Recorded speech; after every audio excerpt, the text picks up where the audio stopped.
Bismillahirrahmanirrahim. Assalamualaikum warahmatullahi wabarakatuh.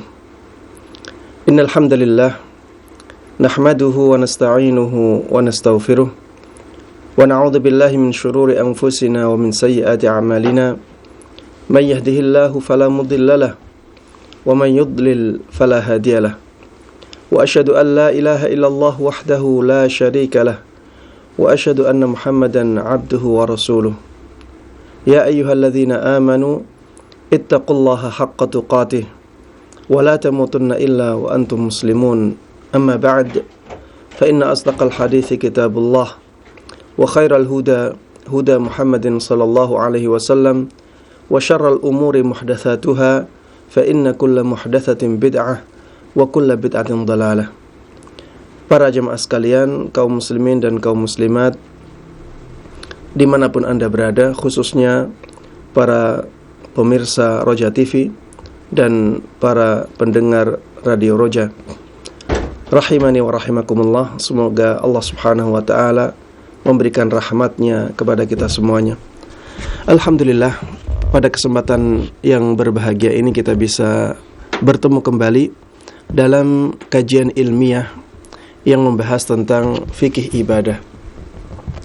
Mudah-mudahan Allah subhanahu wa ta'ala memberikan kepada kita keikhlasan dalam niat kita melakukan amal kebaikan ini. Dan mudah-mudahan dengan keikhlasan tersebut Allah subhanahu wa ta'ala memberikan kepada kita ilmu yang bermanfaat, ilmu yang Allah berkahi, ilmu yang bisa memuliakan kita di dunia ini dan di akhirat nanti. Salawat dan salam semoga selalu terlimpahkan kepada Nabi yang sangat kita cintai, Nabi yang sangat kita junjung tinggi, Nabi yang selalu kita taati, kita teladani, Nabi yang selalu kita percayai, Nabi Agung Muhammad sallallahu alaihi wasallam. Mudah-mudahan salawat dan salam tersebut juga terlimpahkan kepada seluruh keluarga beliau, seluruh sahabat beliau, dan seluruh kaum muslimin yang mengikuti beliau dan para sahabatnya dengan baik hingga hari akhir nanti. Ikhwati wa akhwati fillah, rahimani wa rahimakumullah. Melanjutkan pembahasan yang sebelumnya, yaitu tentang najis, ya. Kita sudah sampai pada pembahasan najis, bahwa yang dimaksud dengan najis adalah sesuatu yang dipandang kotor atau menjijikkan oleh syariat Islam, ya. Najis adalah sesuatu yang dipandang kotor atau menjijikkan oleh syariat Islam. Dan ini menunjukkan, ya, bahwa pada asalnya segala sesuatu itu hukumnya suci. Pada asalnya segala sesuatu itu hukumnya suci. Ketika ada dalil yang menunjukkan bahwa itu najis, maka kita memberikan hukum najis kepada sesuatu tersebut. Saya ulangi, karena ini kaidah yang paling mendasar dalam masalah najis dan suci. Najis dan sucinya sesuatu. Segala sesuatu itu hukumnya suci, sampai ada dalil yang menunjukkan bahwa sesuatu itu najis. Sampai bisa dibuktikan bahwa sesuatu itu najis, maka kita baru menghukuminya dengan najis. Makanya tidak perlu kita ketika ragu-ragu pada sesuatu apakah itu suci atau najis untuk mencari dalil sucinya atau untuk mencari bukti bahwa itu suci. Yang perlu kita lakukan adalah mencari dalil apakah itu najis, mencari bukti apakah itu sudah najis. Ini yang harusnya kita lakukan, karena pada asalnya segala sesuatu itu suci.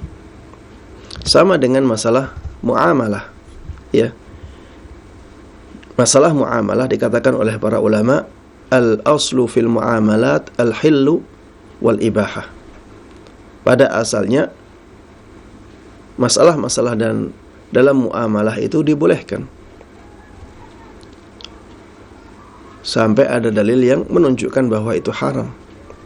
Makanya untuk menghalalkan muamalah, ya sebenarnya tidak perlu dalil. Tapi untuk mengharamkannya kita perlu dalil. Dalam masalah suci dan najis juga demikian. Pada asalnya segala sesuatu itu suci, sampai ada dalil yang menunjukkan bahwa sesuatu itu najis. Makanya untuk menghukumi bahwa itu suci, kita tidak perlu dalil yang khusus tentang sucinya sesuatu tersebut. Yang kita perlukan untuk mengatakan yang kita memerlukan dalil ya adalah ketika kita mengatakan bahwa sesuatu itu najis. Makanya yang perlu dibahas di sini adalah mengetahui apa saja yang najis sebagaimana ditunjukkan di dalam dalil. Apa saja yang najis sebagaimana ditunjukkan di dalam dalil. Taib. Ada banyak hal yang ditunjukkan oleh dalil bahwa itu najis. Di antaranya yang pertama adalah ghaitul insan wa bauluhu. Ya, kotoran manusia, baik yang keluar dari belakang maupun yang keluar dari jalan depan. Ya, BAB-nya atau BAK-nya, buang air kecil, ya, air seninya. Air seni ataupun ya kotoran yang keluar dari belakang. Ini sesuatu yang najis. Dalilnya adalah banyak hadis yang menunjukkan perintah untuk beristinja. Dalilnya adalah semua dalil yang menunjukkan tentang perintah untuk beristinja. Istinja itu perintah untuk mensucikan kotoran-kotoran yang keluar dari depan atau dari belakang. Ada banyak dalil yang menunjukkan perintah beristinja ini. Intinya adalah perintah untuk membersihkan kotoran yang keluar dari jalan depan ataupun yang keluar dari jalan belakang. Dan perintah membersihkan itu menunjukkan bahwa itu kotoran, menunjukkan bahwa itu najis yang harus dibersihkan. Baik, di antara dalilnya juga adalah kisah seorang Arab Badui yang datang ke masjid. Kemudian seorang Arab Badui ini kencing di Masjid Nabawi. Ya, kita jangan membayangkan Masjid Nabawi seperti keadaannya di zaman ini. Ya, bawahnya marmer, ya ada karpetnya bersih sekali. Ya, Masjid Nabawi di zaman Nabi Muhammad SAW keadaannya sangatlah sederhana. Belum ada lantai, ya, alasnya alas tanah langsung. Sebagaimana tempat-tempat yang lain. Datanglah seorang Arab Badui ini ke Masjid Nabawi.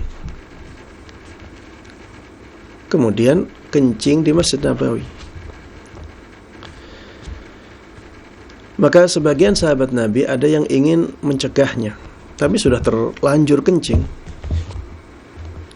Maka Rasulullah sallallahu alaihi wasallam mengatakan, "Da'u." Biarkan dia kencing. Biarkan dia selesai dari kencingnya. Kemudian setelah Arab Badui ini menyelesaikan kencingnya di Masjid Nabawi, maka Rasulullah sallallahu alaihi wasallam meminta seember air.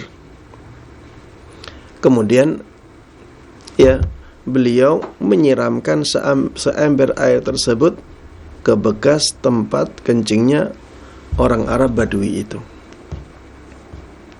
Dari sini kita bisa memahami bahwa kencing itu najis. Seandainya tidak najis, maka para sahabat tidak mungkin mencegah Arab Badui ini untuk kencing di masjid. Kemudian seandainya tidak najis, maka tidak perlu Rasulullah sallallahu alaihi wasallam membasuh atau mengguyur bekas tempat air kencing tersebut dengan air. Kemudian di antara dalil yang menunjukkan bahwa kotoran manusia itu najis adalah ijma' para ulama. Jadi para ulama telah berijma' bahwa kotoran manusia, baik yang keluar dari belakang ataupun yang keluar dari depan, itu najis. Ulama telah sepakat dalam masalah ini. Ulama telah berijma' dalam masalah ini. Sehingga ini menjadi dalil akan najisnya kotoran manusia. Kemudian yang kedua adalah damul haid. Yang kedua adalah damul haid atau darah haid. Darah haid ini najis. Dalilnya adalah hadis Asma binti Abi Bakar. Hadis yang diriwayatkan dari Asma, putrinya sahabat Abu Bakar As-Siddiq radhiyallahu anhuma. Asma mengatakan, pernah datang seorang perempuan kepada Nabi Muhammad sallallahu alaihi wasallam, dan perempuan tersebut mengatakan, "Ya Rasulullah, ihdana yusibu thawbaha min damil haidi, kaifa tasna'?" Wahai Rasulullah sallallahu alaihi wasallam, salah seorang dari kami ada yang pakaiannya terkena darah haid. Apa yang harus dia perbuat? Faqal tahuttuhu thumma taqrusuhu bil ma' thumma tandahuhu thumma tusalli fihi. Maka Rasulullah sallallahu alaihi wasallam mengatakan, darah tersebut harus dihilangkan dengan tangan. Mungkin darahnya sudah kering, Hilangkan bekas darah tersebut. Kemudian setelah itu kucek dengan air, dikucek dengan air. Kemudian setelah itu silahkan dia memakainya untuk sholat. Ini menunjukkan bahwa darah haid itu najis. Kalau tidak najis, maka harusnya Rasulullah sallallahu alaihi wasallam tidak memerintahkan wanita dari kalangan sahabat ini untuk membersihkannya. Ketika Rasulullah sallallahu alaihi wasallam memerintahkannya untuk membersihkannya, maka itu menunjukkan bahwa darah haid itu najis. Dan ini juga disepakati oleh para ulama bahwa darah haid itu najis. Kemudian yang ketiga, di antara sesuatu yang telah ditunjukkan oleh dalil bahwa itu najis adalah kotoran hewan yang haram dimakan. Kotoran hewan yang haram dimakan. Seperti misalnya himar, ya, himar atau keledai. Ini kotorannya najis. Dalilnya adalah hadis dari Abdullah ibn Mas'ud radhiyallahu anhu.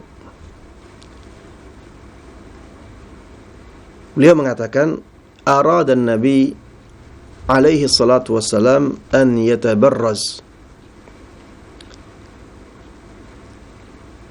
Faqal, i'tini bi thalathati ahjar. Suatu ketika Rasulullah sallallahu alaihi wasallam ingin buang hajat. Maka Rasulullah sallallahu alaihi wasallam mengatakan, datangkan kepadaku 3 batu. Fawajadtu lahu hajaraini wa rawthata himar. Maka ya, ini Abdullah bin Mas'ud mengatakan, aku mendapatkan 2 batu dan 1 kotoran himar. Fa amsakal hajaraini wa taraha ar-rawthah. Maka Rasulullah sallallahu alaihi wasallam akhirnya mengambil 2 batu dan melempar kotoran himarnya. Wa qala hiya rijs. Dan Rasulullah sallallahu alaihi wasallam mengatakan itu adalah sesuatu yang najis. Dan di dalam hadis ini kita bisa mengambil pelajaran bahwa kotoran himar itu najis. Dan himar adalah hewan yang haram dimakan dagingnya, ya. Walaupun disembelih, himar haram dimakan. Keledai haram dimakan. Dan ini menunjukkan bahwa semua hewan yang haram dimakan kotorannya najis. Semua hewan yang haram dimakan kotorannya najis dikiaskan kepada himar, dikiaskan kepada keledai. Adapun kotoran hewan yang boleh dimakan maka tidak najis. Ya. Ini diperselisihkan oleh para ulama, namun pendapat ini yang lebih kuat. Ya. Ada ulama yang mengatakan bahwa kotoran hewan yang boleh dimakan najis juga. Tapi yang lebih kuat adalah pendapat yang mengatakan bahwa kotoran hewan yang boleh dimakan itu tidak najis. Perkataan tidak najis bukan berarti boleh dimakan. Ya. Perkataan tidak najis bukan berarti boleh dimakan. Tapi maksudnya tidak najis berarti dia suci. Ya. Tidak harus dibersihkan ketika kita akan melakukan sholat. Tidak menghalangi seseorang untuk menggunakan pakaian yang terkena kotoran hewan yang boleh dimakan untuk menggunakannya di dalam sholatnya. Ya. Contohnya seperti kotoran kambing. Ya. Kotoran kambing ini tidak dikatakan najis. Kenapa demikian? Karena Rasulullah sallallahu alaihi wasallam dahulu memerintahkan sebagian sahabatnya untuk sholat di kandang kambing. Dan Rasulullah sallallahu alaihi wasallam ketika memerintahkannya, beliau tidak merinci dengan mengatakan misalnya dengan syarat kandang kambing itu suci atau bersih dari kotoran kambing. Tidak memberikan syarat seperti ini sama sekali. Sehingga ada kotoran atau tidak ada, maka hukumnya sama. Karena Rasulullah sallallahu alaihi wasallam mengglobalkan perintahnya. Baik di kandang tersebut ada kotorannya ataukah tidak. Rasulullah mengatakan, "Salatlah kalian di kandang kambing." Dan biasanya kandang kambing itu ya tidak bersih dari kotoran kambing. Biasanya kandang kambing itu ya ada kotoran kambingnya. Dalil yang kedua adalah kenyataan bahwa Rasulullah sallallahu alaihi wasallam pernah memerintahkan sebagian sahabatnya untuk meminum air seninya onta. Rasulullah sallallahu alaihi wasallam pernah memerintahkan sebagian sahabatnya untuk meminum air seninya onta. Dan ini dalam hadis yang sahih. Mereka sakit, kemudian Rasulullah sallallahu alaihi wasallam memerintahkan mereka untuk meminum air seninya onta. Ini menunjukkan bahwa air seninya onta itu suci. Kambing kotorannya suci. Kemudian onta kencingnya suci. Kemudian para ulama mengatakan, ya, yang berpendapat dengan pendapat ini mengatakan berarti semua kotoran dari hewan yang boleh dimakan hukumnya sama. Sebagaimana tadi pada masalah kotoran keledai. Ketika kotoran keledai itu najis dan keledai itu haram, maka semua kotoran hewan yang haram dimakan juga najis. Ya. Intinya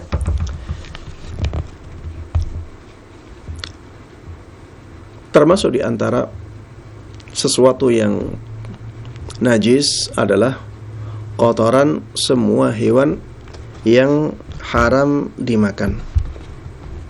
Taib. Yang berikutnya yang ditunjukkan oleh dalil bahwa itu sesuatu yang najis adalah lu'abul kalb atau air liur dari anjing. Air liurnya anjing ini najis, bahkan dikatakan najisnya najis mughalladhah, najis yang berat. Kecuali menurut sebagian madhab, ya, ada yang mengatakan bahwa air liurnya anjing itu suci. Tapi pendapat yang lebih kuat adalah bahwa air liurnya anjing itu najis dan najisnya adalah najis mughalladhah. Dalilnya adalah hadis Nabi Muhammad sallallahu alaihi wasallam, tahuru ina'i ahadikum idza walagha fihi al-kalbu an yughassilahu 7 marratin ulahunna bit-turab. Sucinya wadah salah seorang dari kalian, ya, ina itu adalah wadah atau bejana, ya, wadah yang untuk menyimpan air, ya mungkin bejana lebih tepat. Sucinya bejana salah seorang dari kalian ketika ada anjing yang minum darinya adalah dengan mencucinya sampai 7 kali. Salah satunya dengan debu atau dengan pasir. Salah satunya dengan tanah, ya, dengan pasir. Ini menunjukkan bahwa najis yang datang dari liur anjing ini najisnya mughalladhah. Kenapa demikian? Karena Rasulullah sallallahu alaihi wasallam memerintahkan kita untuk mencucinya sampai 7 kali. Ya. Dan tidak cukup dengan air saja, tapi harus dicampur dengan tanah atau dengan pasir. Kalau najisnya itu bukan najis mughalladhah, maka harusnya cukup sekali untuk mencucinya. Harusnya tidak perlu lagi dengan tambahan tanah atau pasir. Tapi Rasulullah sallallahu alaihi wasallam ternyata dalam masalah ini memerintahkan kita untuk mencucinya sampai 7 kali. Ya. Dan beliau memerintahkan kita untuk mencampuri salah satu dari 7 basuhan tersebut, ya, dengan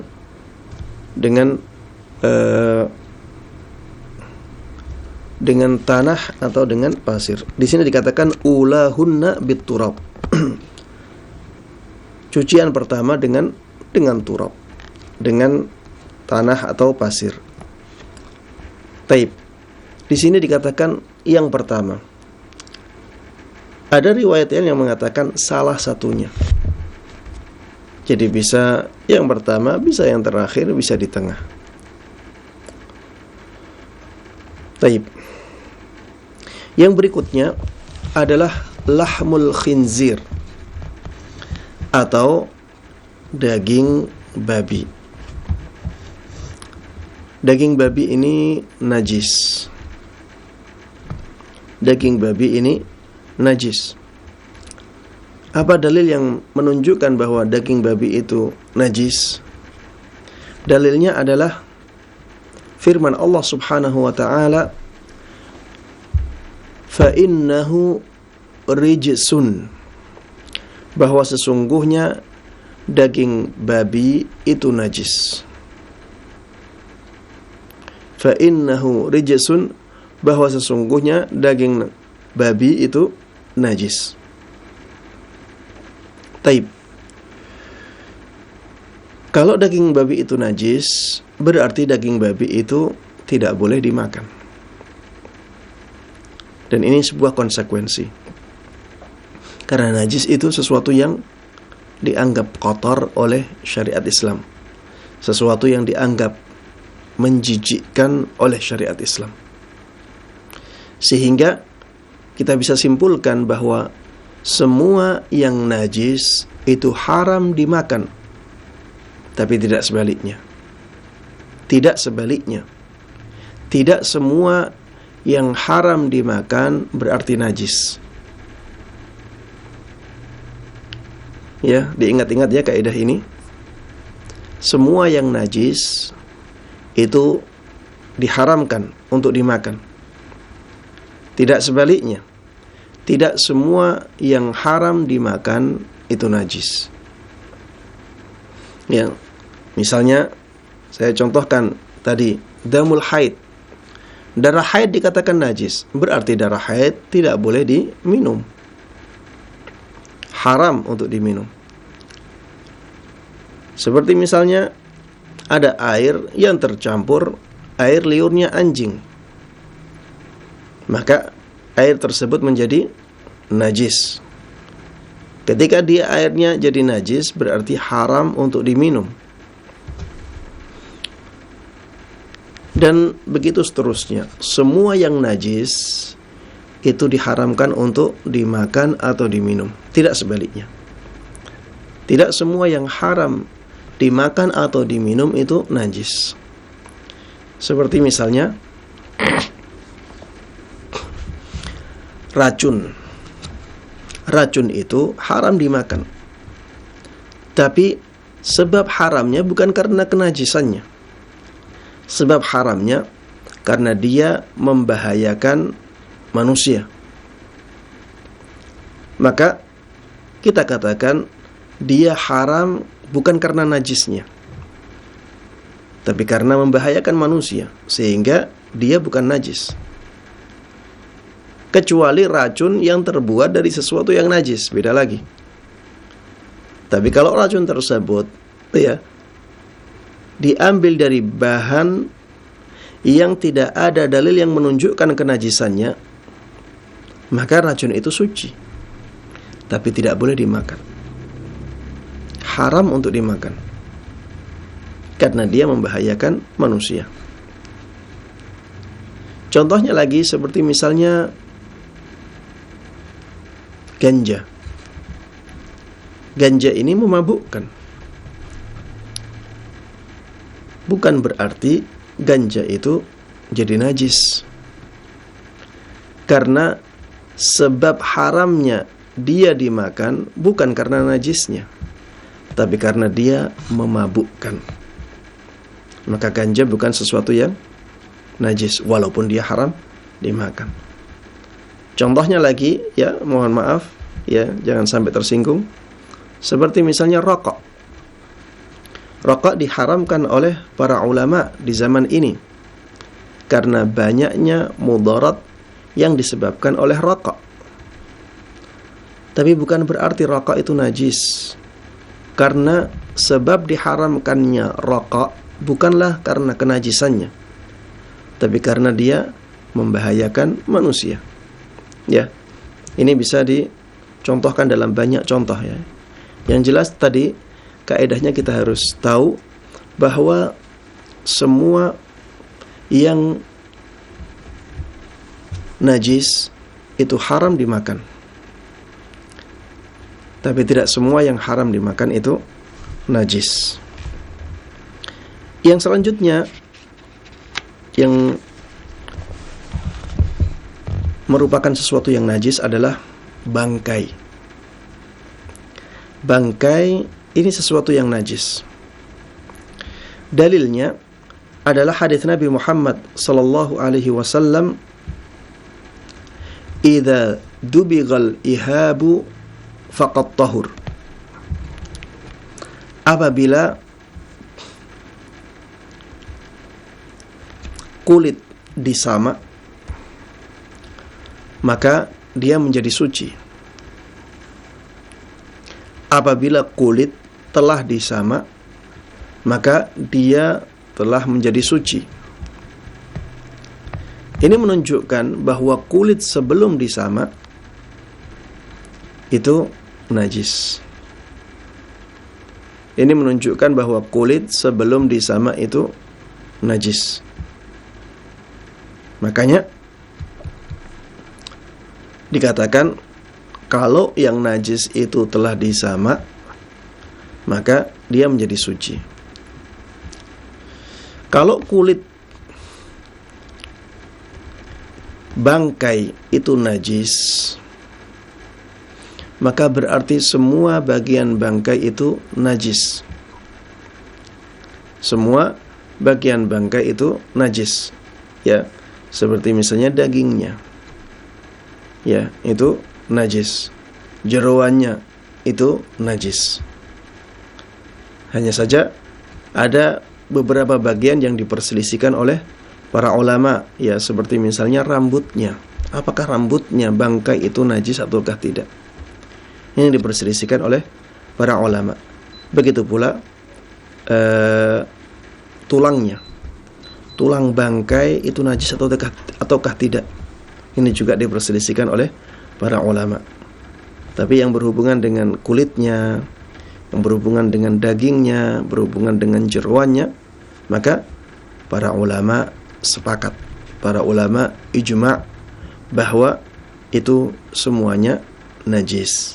Ya, yang dikecualikan tadi, ya, seperti rambut, ya, kuku, kemudian tulang, ya, ini diperselisihkan oleh para ulama tentang kenajisannya. Kenapa mereka berselisih? Karena mereka melihat bahwa seperti tulang itu dia tidak ada, dia kering, ya, tidak ada sesuatu yang basah pada tulang itu. Begitu pula rambut, ya, dia tidak ada sesuatu yang basah seperti daging pada rambut tersebut. Mereka berpendapat bahwa yang demikian itu suci. Kenapa demikian? Karena kulit kalau disamak itu yang dihilangkan adalah daging-daging yang basah. Ketika daging-daging yang basah itu hilang, kulitnya menjadi suci. Begitu pula dengan tulang. Tulang dihukumi suci karena sudah tidak ada lagi kulit-kulitnya itu. Seperti kulit yang disamak.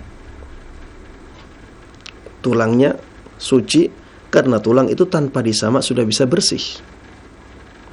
Sedangkan kulit harus disamak Karena tanpa disamak, kulit itu tidak bisa bersih dari kotoran-kotoran yang melengket padanya. Begitu pula dengan rambut.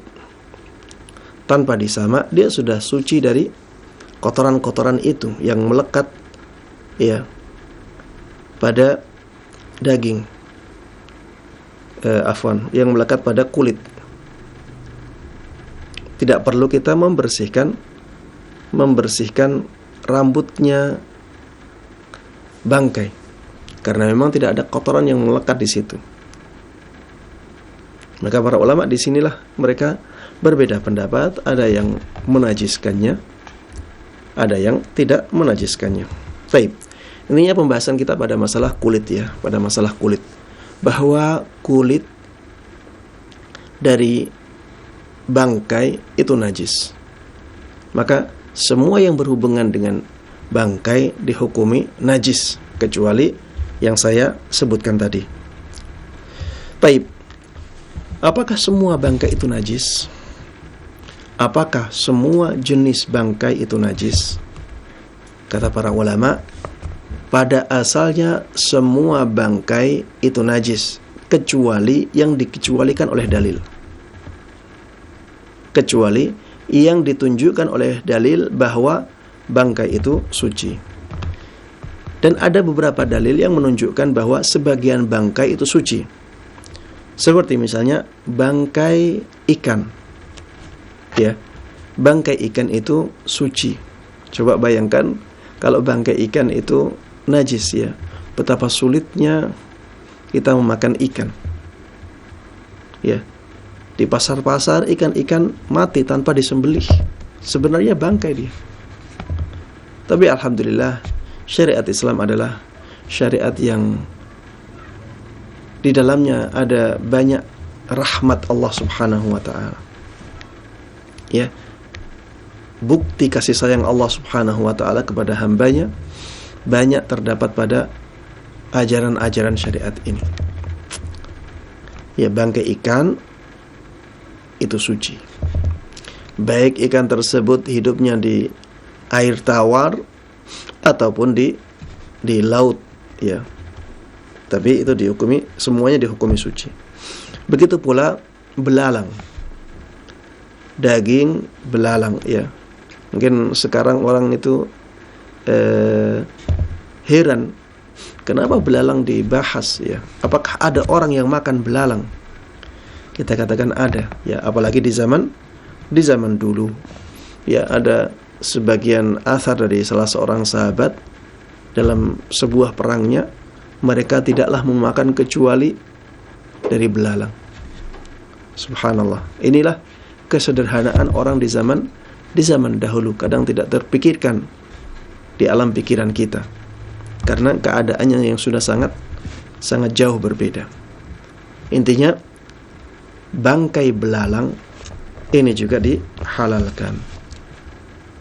Dua bangkai ini dihalalkan dalam hadis khusus yang disebutkan oleh Nabi kita Muhammad sallallahu alaihi wasallam, "Uhilla lana maitatani wa daman." Dihalalkan untuk kami dua bangkai dan dua darah. Ya, dua bangkai dan dua darah. Ammal maitatani fal hut wal jarat. Adapun dua bangkai yang dihalalkan adalah bangkai ikan dan bangkai belalang. Ya. Coba bayangkan kalau belalang ini bangkainya tidak halal, bagaimana menyembelihnya? Ya. Taib. Wa ammad damani fal kabidu wat tihal. Adapun dua darah tersebut adalah kabid dan at-tihal. Kabid itu liver ya. Kabid itu liver, sedangkan at-tihal adalah bulatan yang merah itu. Namanya lupa saya. Tapi bulatan yang merah itulah at-tihal.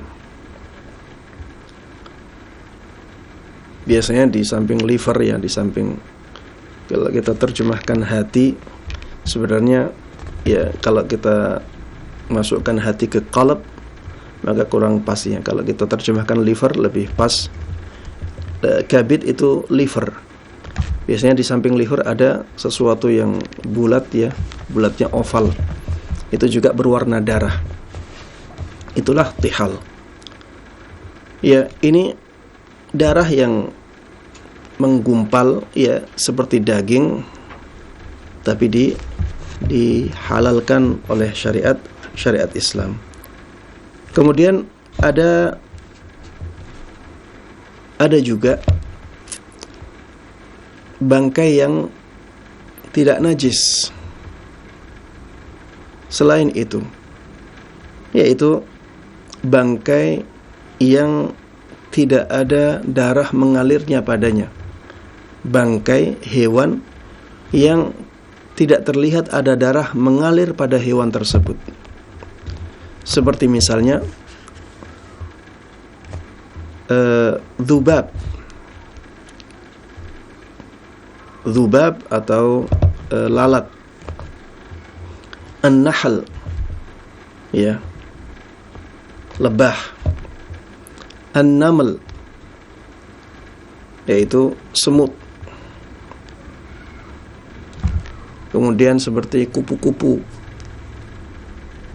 Jadi sebenarnya kalau menurut ilmu pengetahuan ada darah di situ, tapi bukan darah merah, ya.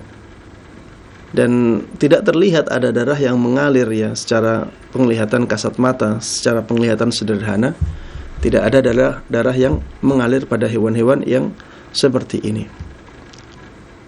Pada hewan-hewan yang seperti ini, para ulama mengatakan bahwa bangkainya dianggap suci.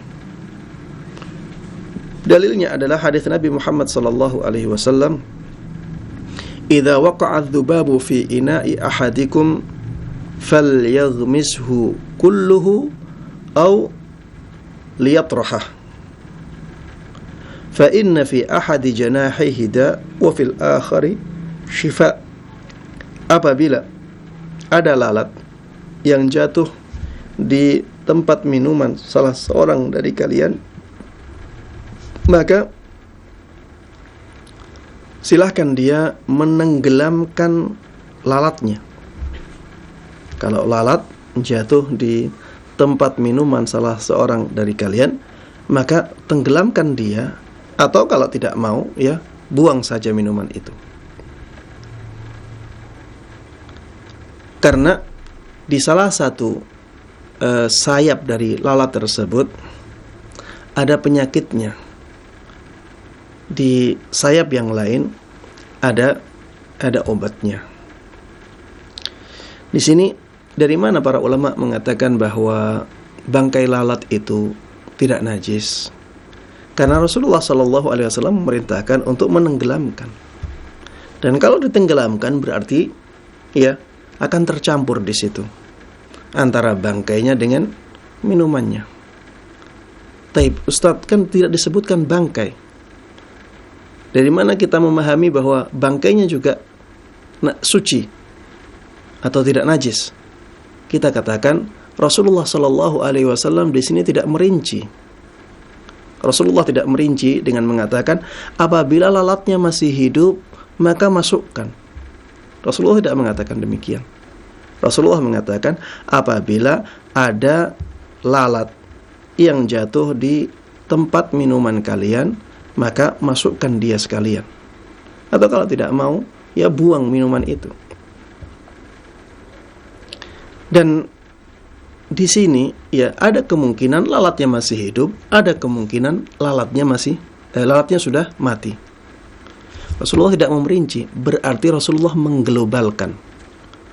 Berarti Rasulullah sallallahu alaihi wasallam membicarakan semua keadaan.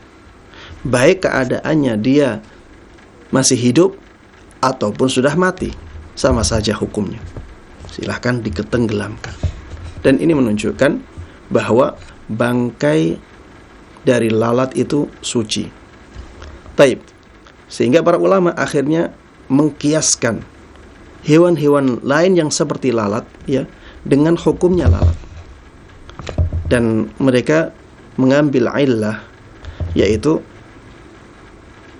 karena lalat tidak ada darah yang mengalir padanya. Maka semua hewan yang tidak ada darah yang mengalir padanya, ya, dalam pandangan sekilas, ya, maka hukumnya menjadi seperti lalat, ya. Seperti tadi semut, ya, seperti lebah, seperti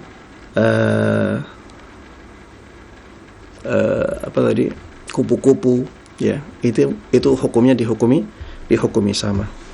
Dan karena waktu, ya, dan mohon maaf atas keterlambatan saya di hari ini, maka saya cukupkan kajian sampai di sini. Insyaallah di kesempatan berikutnya kita akan membahas beberapa hal lain yang najis yang ditunjukkan oleh dalil-dalil dalam syariat. Kurang lebihnya mohon maaf. Mudah-mudahan yang sedikit ini bermanfaat bagi kita semuanya. Mudah-mudahan Allah berkahi ilmu kita, dan mudah-mudahan Allah berikan taufiknya kepada kita untuk bisa mengamalkan semua ilmu yang sampai kepada kita dengan baik dan mudah, dan juga bisa menyebarkannya kepada orang lain. Amin amin ya rabbal alamin. Wa sallallahu wa sallama wa baraka ala nabiyyina Muhammadin wa ala alihi wa sahbihi wa man tabi'ahum bi ihsanin ila yaumiddin. Walhamdulillahi rabbil alamin. Wassalamualaikum warahmatullahi wabarakatuh.